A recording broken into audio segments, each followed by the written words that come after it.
une bonne fois pour toutes. xam naa ne c'est pas une question simple. du question bu simple. bu yomb oui. bu difficile la parce que déjà dafay am rattrapage boo xamante ni dañ koy def parce que pendant longtemps mooy li imam wax léegi dafa am ay négligence yu amoon dans ce sens-là amoon ay décisions aussi yoo xamante ni jël nañ ko yoo xam teguwul ci xam-xam parce que aménagement aussi xam-xam la ak planification nga mën a projeté wu waaye la gestion de l'urgence justement moom mooy jur lii yëpp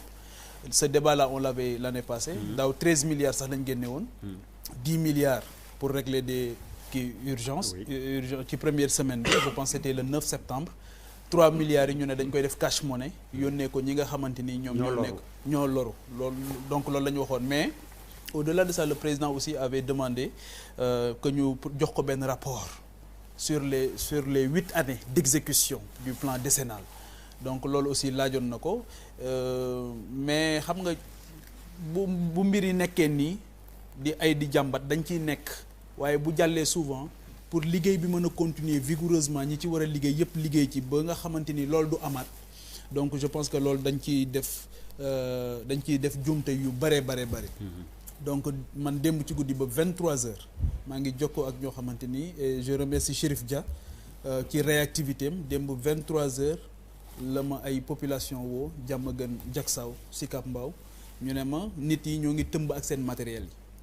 tey jii seen cimetières yi des gens sont venus avec des corps ils étaient obligés de rentrer parce que mënuñu donc loolu finalement c'est même pas un problème d'inondation c'est-à-dire que on a un problème pour ndox bi mën a dem ndax inondation mooy ndox boo xamante ni am nañ ay précipitations yom egg na benn niveau bi après daal di daw mais lii problème mu am yoon yoo xamante ni ndox mi dinañ ci mën a jaar évacuation la plan d'évacuation des eaux mu am ñaari facteur wax na ko léegi mooy facteur bu njëkk bi mooy ay zones yoo xamante ni kenn waru ci woon dëkk donc la première approche bi président Macky Sall amoon pour man c'est la bonne mooy un ministre de restructuration des zones d'inondation parce que tey jii xam-xam egg na foo xam peut-être ça demande des moyens mais on a des pays comme Pays-Bas yooyu ay dëkk lañ yoo xamante ni en matière de bonne pratique ils vivent avec l'eau comment il faut le chercher tey jii bëri na tey waxuma la damay jël benn domaine rek pisciculture tey il suffit que ñu aménager yenn zones yi mais ndaw yi rek mën na leen a jural ay emploi yu dul jeex ci yenn zones yoo xamante ni tey abandonné nañ ko et pourtant ñoo ngi bàyyi foofu ay espaces yoo xam ñoo ngi continuer di am ndox 12 mois sur 12 yooyu di fa nekk reptiles yi di fa nekk leneen li fa nekk nga xamante ni zone bi cadre de vie bi sax dootul baax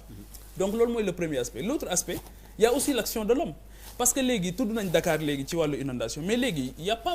pas mal de coins du pays dafay taa te foo xamante ni daawul taa oui. Cela veut dire quoi cela veut dire que dafa am ñu ñëw aussi tëj yoon yi ndox yi waroon a jaar imam wax na ko léegi ne aménagement bi dañ ci juum mais léegi regarde dëkk yu bari tey extension yi sax bu ñu koy def mais amul benn aménagement dañuy xëy rek dagg jox nit ñi ñuy dëkk ba léegi nag bu ñu tabaxee ba pare même les privés bu ñu tabaxee ba pare ci la ñu doog a ñëw nag di xool léegi fan la ndox mi war a jaar assainissement bi fan la war a am te les nouveaux quartiers là yi ngay gis ay cité Kër Góor gi ay Almadeg yooyu yëpp da ngay gis ne c'est un véritable problème sur les infrastructures de base notamment l'assainissement nag c'est un problème très très difficile pour les politiciens parce que da ngay jël ay milliards nga suul ko ci suuf kenn du ko gis da ngay jëflante rek ak génération à venir yi ak sunu borom nga régler ay problèmes définitivement parce que kenn du ko teg bët donc loolu pour man c'est des choses yoo xamante ni il faut que ñu def ko. yaa yi nga doon wax ñi ngi nii Pape. waaw fii Diamaguène Sicap Mbao la. donc il y a une mission de correction boo xamante ni dafa war a am ça demande maintenant beaucoup de courage et que ça demande aussi que ñu am tous les acteurs les populations ñëpp am une intelligence boo xamante ni dinañ ci ànd ak les autorités pour ñu régler certains problèmes définitivement parce que am na zone yoo xamante ni. ku la wax ne ren mën naa régler problème te déwén du am waxul dalay wax rek lu la neex te comme xamuñu taw yi ban niveau la war a kii donc ça risque d'être très compliqué léegi der nga baal ma foofu laa bëggoon commencer dama am benn xarit boo xam dafa génn àdduna mu bëggoon ko jaale ay mbokkam